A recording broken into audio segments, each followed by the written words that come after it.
Hi guys, welcome back to the YouTube channel. In this video, we're talking about a very hot topic right now. We're being asked this by our clients many times a week, and it's a very hot topic because of the budget, and it's whether you should be buying a property directly, purchasing a property outright, or whether you should be buying the property company directly, buying the shares in the property company. In this video, we're going to run through what it means, what you should watch out for, and how you could potentially be using this strategy to pay less in tax. So buying property versus buying a property company. The first thing we want to look at is why would you be considering this? And obviously the biggest factor here is saving stamp duty. When you do this and when you do this right, get a good deal, good vendor, you can save significant amount of stamp duty by buying the property company rather than by buying the property. Other possible opportunities include taking advantage of pre-existing finance. So if there's any good, decent finance rates, it can be possible for you to take over the finance, basically change the directors in the company, and you take over the existing finance that's in place. So there's no need to refinance. Another possible opportunities include you've got a motivated vendor, you've got a portfolio in there, and the landlord, the vendor wants to sell the entire portfolio, quick, easy sale, and selling the limited company can be the best way of facilitating that. Stamp duty. Let's talk about stamp duty, especially in light of the budget. So as we know, stamp duty went up 2%. So you've got the 2% surcharge now, 2% increase to the surcharge. It was 3% that landlords pay on second properties and all limited company purchases. That is now 5%.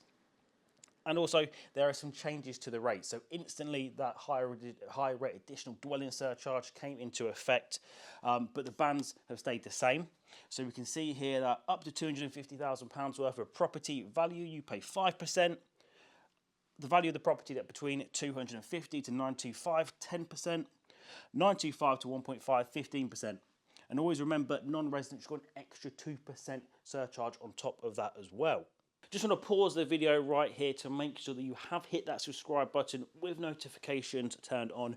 We're posting brand new videos every single Sunday to help you pay less in tax. Back to the video. But not many people know that they're actually increasing further. So from the 1st of April 2025, the bands are changing and so are the rates.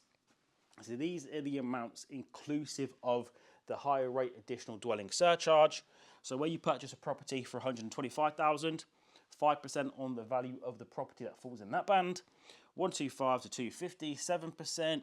250 to 925, 10%. 925 to 1.5 million, 15%. All well and good so far.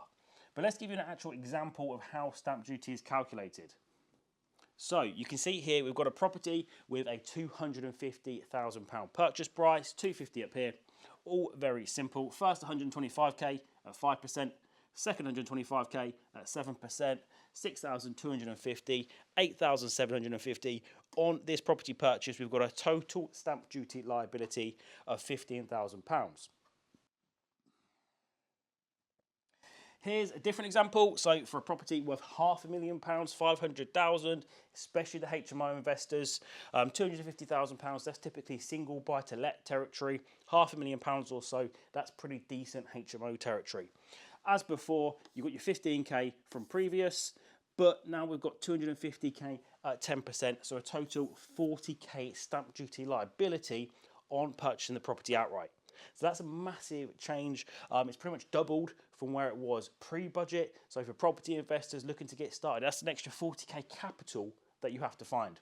The trouble with stamp duty, unlike arrangement fees, you can't just stick that on the mortgage. That's 40k in cash that has to go into the deal, that has to get tied up in it. So buying the property company.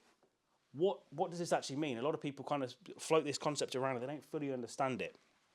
But essentially, when you buy the property directly, you are personally, or your company is the owner, you brought it at the current market value. But with the buying the company, actually the properties are inside the company and you basically buy the shares. You physically buy the shares, which in the company owns the property. So that's actually how that works.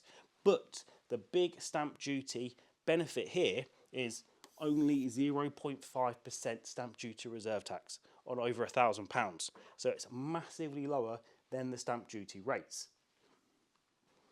So let's see what we could save on a £500,000 purchase, a decent HMO, what can you save? Of course, it might not be worthwhile on the lower ends of the property spectrum when you're purchasing properties for 150 and everything else. It could still be, but here you can see £40,000 as before if you purchase that property outright in your limited company, but only £2,500 if you buy the shares in that company.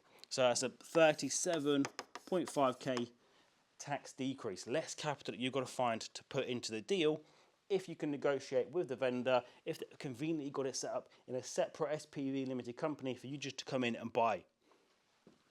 But, and a very, very big but, because you can see here, well, 37,500 stamp duty savings, it's a done deal, let's go ahead and buy this, but there is a very big but involved because of two factors. The first is base cost. So when you purchase the property outright, you pay £500,000 for it. You then sell it later on for £1 million. When it comes to calculating the amount of tax that you owe, it's the £500,000 that you actually paid for the property that comes into basically the tax calculation, gives you a £500,000 capital gain, and you pay tax on that.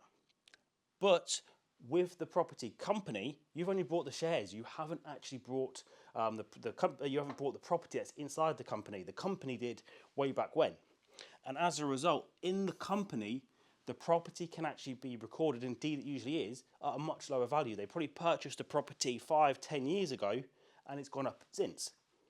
So here's an example of what it might look like.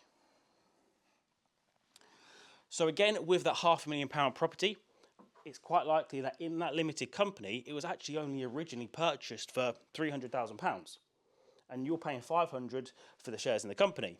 So you inherit the tax charge.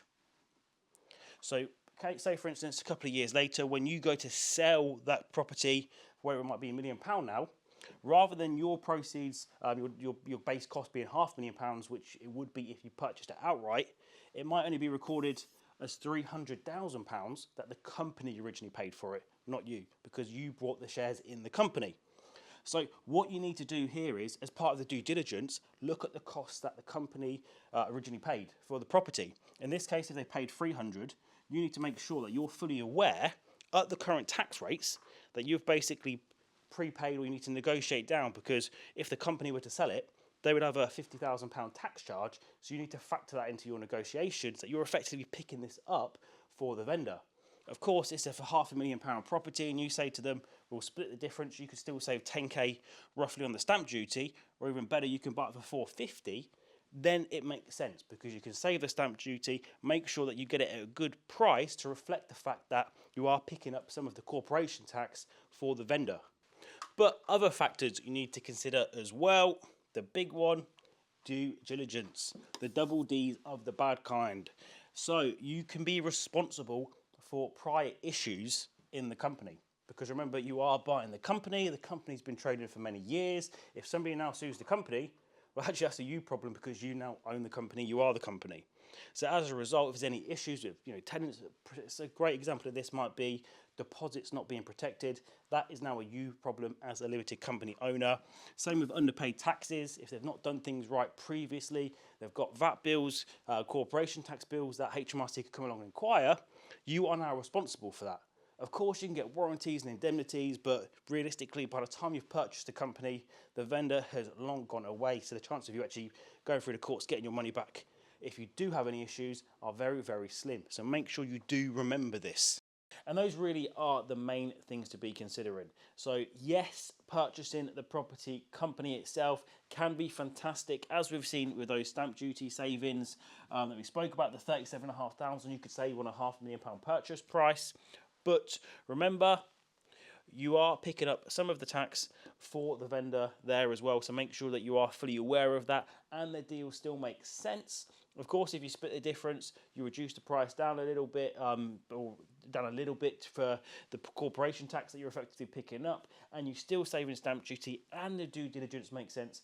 Buying the property company can be a great way to pay less in stamp duty. And that's really all there is to it. So let me know in the comments, are you guys going to be looking at this now with the stamp duty rate changes? What do you think the stamp duty rate changes? Were they unexpected? Are they good news? Are you still investing in property? I would love to know in the comments.